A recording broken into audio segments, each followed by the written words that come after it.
I think at first I was quite surprised at how good their English was compared to, say, my French or something, because, especially since it's like a third language.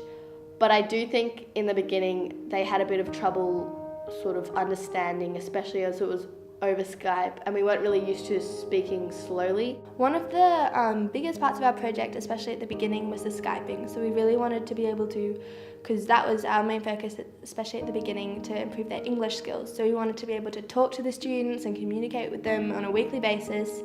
And because of the really limited electricity that the school has, so Nepal itself only has 2 hours of electricity a day. So the school has generators, but sometimes they have power cuts or the generators aren't working. So at first, especially with the IT components, it was difficult, but now that we've set up more of a routine and we've managed to find other options, so say if Skype isn't working, we're just going to email them and we have backup documents that we can send to them as alternatives. The first time, I guess, we didn't really know what to do. I mean, maybe just chat first, like establish we're like the same age, we can talk about the same things kind of thing. But the first time was really hard because all we said was, what's your name? And we didn't know how to approach their school life. I mean, is it different to us? And throughout the whole project, we had to kind of go around corners, like not mention too much on our privileges because that might kind of make them upset, it's so different.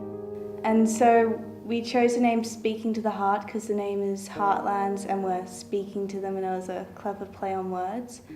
And basically we are just trying to help them improve their English and just help give them resources and help. So in Nepal they have a big issue with them using violence in the classrooms because they have such large class sizes. Then it's very hard to control all the students, so the teachers will often turn to violence. So CLCR is sort of working with schools to try and stop the violence which is happening towards the students. In our Extension English class in Year 7, Mrs. Shapiro came to us and said, well, we have this great opportunity to take part in this competition, and if you're interested in it, you can come talk to me. And so the group that we have now is basically the people who said, yeah, we feel really passionate about this is such a great opportunity that we're being given and would really like to take part. A lot of families in Kathmandu aren't very well off, and they live under about $2 a day. And many of the students in HCA actually live in that situation as well. Well, I just think our main aim is just to make a difference in these children's lives and to really help them with their English skills so that they can grow up and get a job and then hopefully be able to educate their own children as well. And especially with our library that we're hoping to create, it's a really great way for them to learn better, and it's just like a matter of thinking how many children are going to walk through those library doors and come out educated within 10 years or 20 years or however long it stays. CLCR is the Centre for Children's Learning and Rights, and it's just a charity that was Pat Price helped set up, and they support Heartland Student Academy.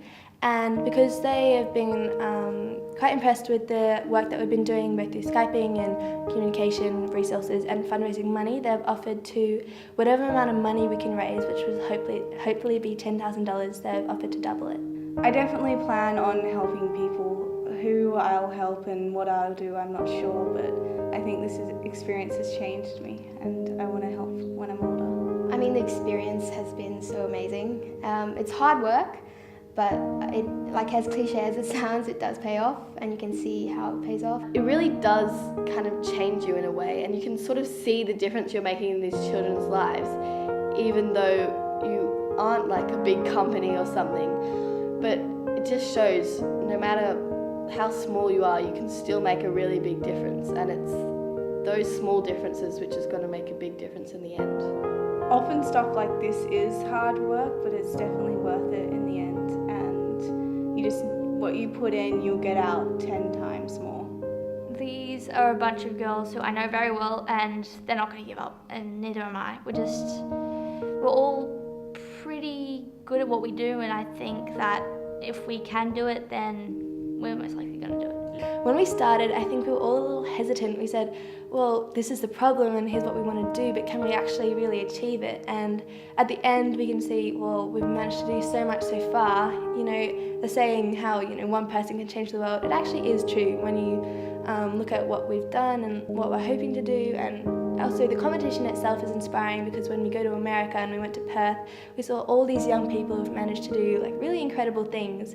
So yeah, in the future I'd definitely like to, I think we as a team have agreed to continue this as far as we're able, and to just partake in things like this as often as we can.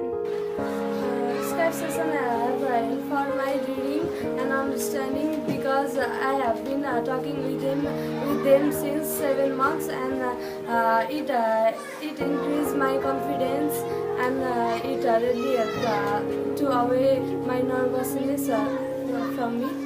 We started working together with Mrs. Shapiro last year, and I'm just amazed at how far you have come.